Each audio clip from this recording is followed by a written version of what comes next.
versículo 7, Jesus continuou falando, portanto, se levantará nação contra nação. Acabei de mencionar isso. Reinos contra reinos, ok?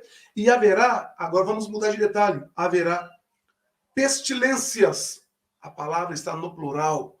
Vamos entender o Covid como uma peste, foi uma pandemia, envolveu todo o globo da Terra. Então, nós, por exemplo, passamos pela pandemia, glória a Deus por isso. O que mais estava cometendo a humanidade? Estava tendo, por exemplo, a peste bubônica, a peste negra. Então, nós entendemos que passamos pelo período da Covid e só estava acontecendo a Covid de forma global.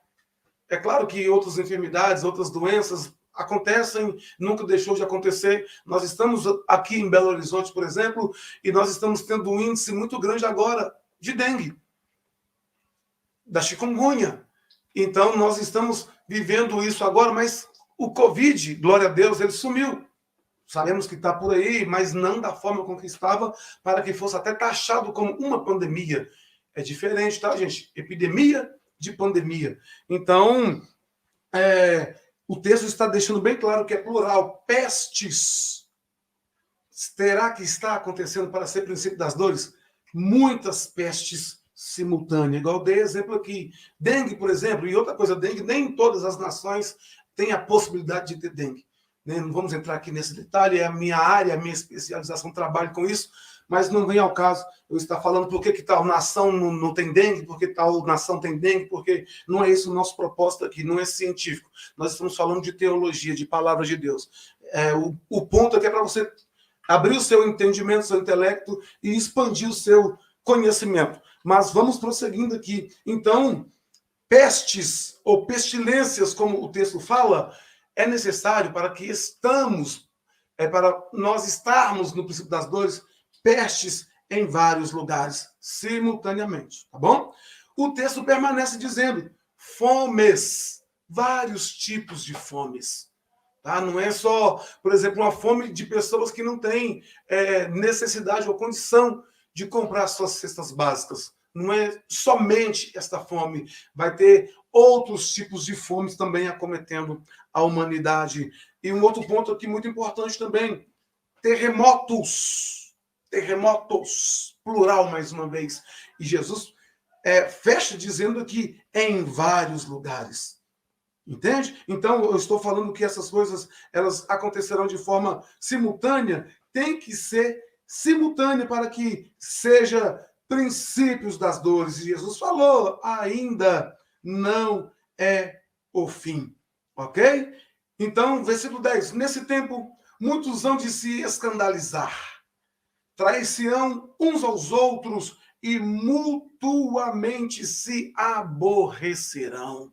Então, são questões das pessoas que estarão se aflorando delas de uma forma muito maior. Nós temos isso acontecendo nos nossos dias, infelizmente, e inclusive no meio da igreja, coisa que poderia não estar acontecendo, mas por falta de vigilância de muitos de nós, mas nós sabemos que tem que acontecer isso também, para que possamos chegar no ápice de tudo aquilo que Jesus já está aqui nos orientando.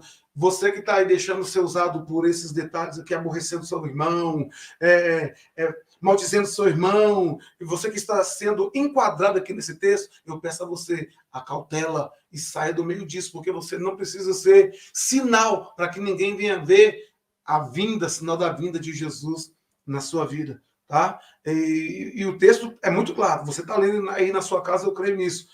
Versículo 11 vai falar também, igualmente muitos falsos profetas se levantarão e enganarão a muitos. Nós sabemos que falsos profetas tem aí em todo lugar, né? Mas da forma com que acontecerá quando estivermos no princípio das dores, o que nós estamos vivendo hoje em dia, por que não dizer desde a época dos apóstolos, é fichinha.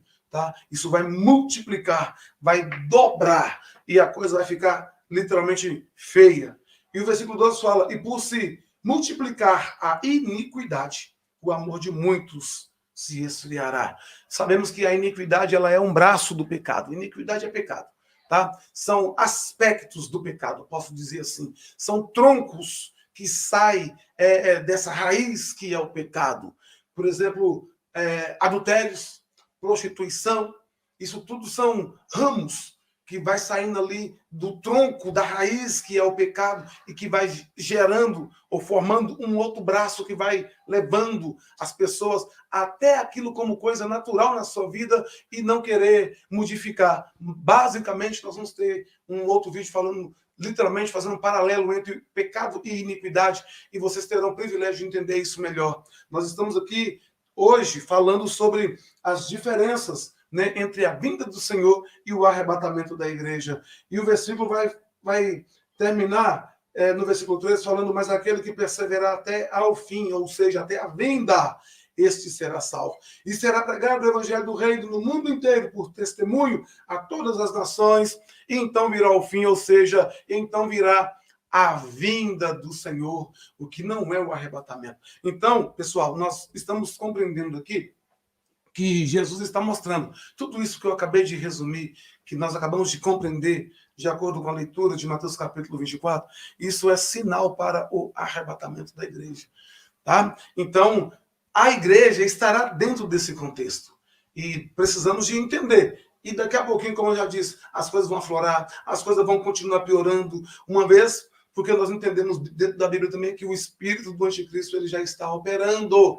Tá? E ele precisa de deixar de operar o espírito para que o anticristo, de forma literal, ele entra aqui na terra com as suas verdades, que são falsas verdades, com as suas argumentações, com o seu governo, e nós já podemos aqui afirmar que esse período durará 7 anos. E nós vamos, então, entrar aqui agora no versículo 15, de Mateus capítulo 24, para que nós possamos entender a diferença. E eu fecho aqui dizendo que a igreja, Jesus está mudando o contexto, Jesus está mudando o cenário. E o texto continua falando assim, portanto, quando virdes que a abominação da desolação que foi predita pelo profeta Daniel está no lugar santo, quem lê, entenda. Jesus é fantástico. Porque ele está aqui nos incentivando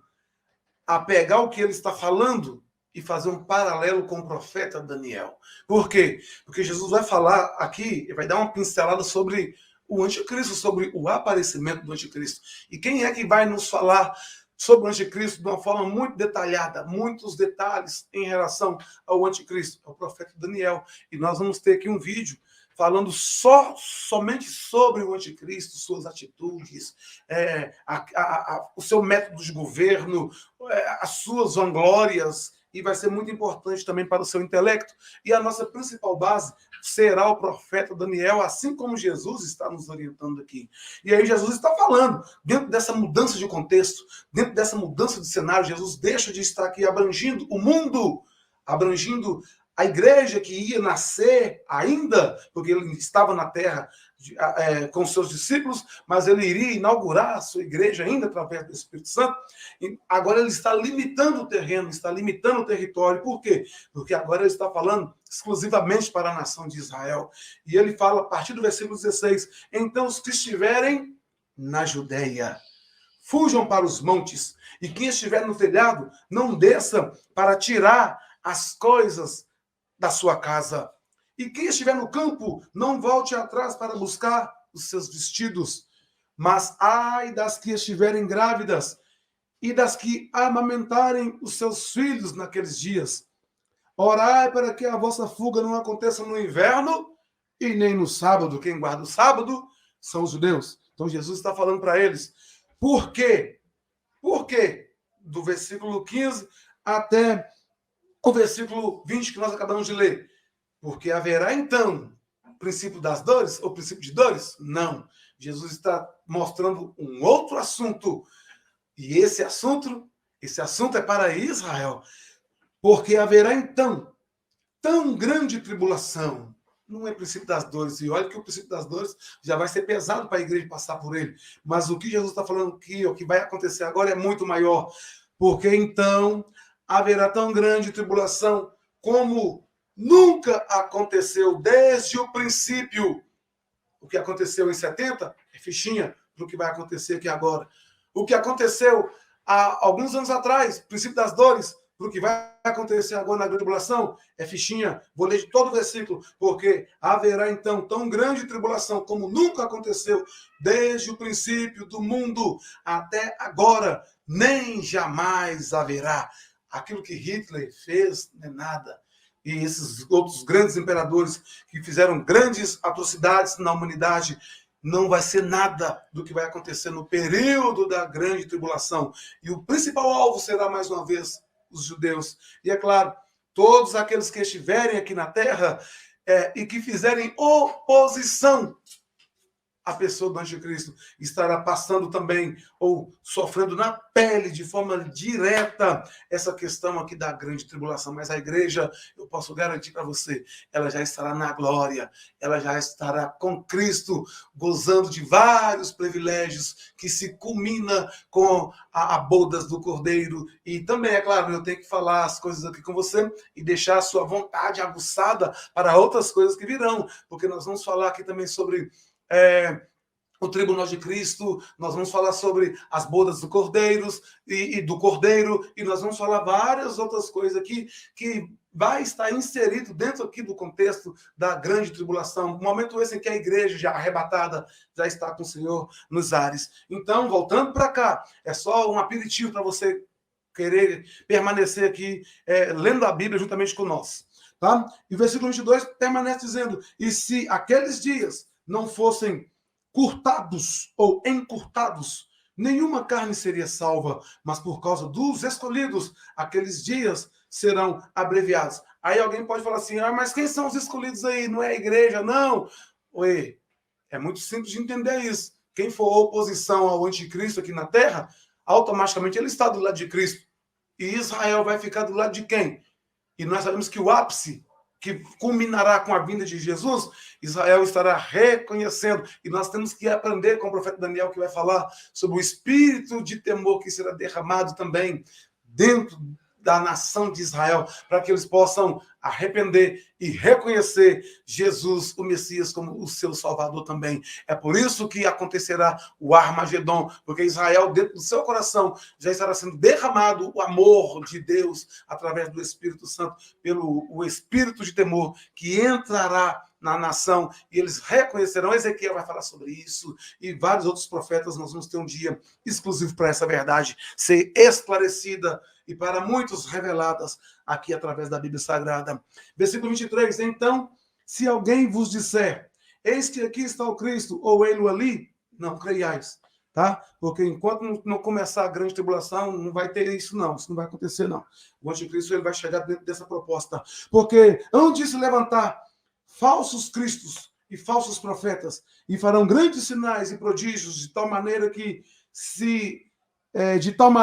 enganariam, se possível, até os escolhidos. Eis que eu vos tenho dito com antecipação. Então, vamos encerrar aqui a leitura. Tem liberdade de permanecer lendo aí na sua casa. Mateus capítulo 24 é muito rico, mas nós vamos partir aqui para uma outra proposta, para uma outra premissa, uma vez que você entende que o versículo 8 do capítulo 24 está falando de um período chamado o princípio das dores. E o versículo 21 do mesmo capítulo 24 está falando de outro período chamado grande tribulação. Não podemos misturar essas duas coisas. Se a gente não conseguir distinguir as duas, nós vamos misturar a vinda do Senhor com o arrebatamento da igreja. Então nós vamos agora partir para o livro de 1 aos Coríntios, no capítulo de número 15. 1 aos Coríntios, capítulo 15, nós vamos ler a partir do versículo de número 51.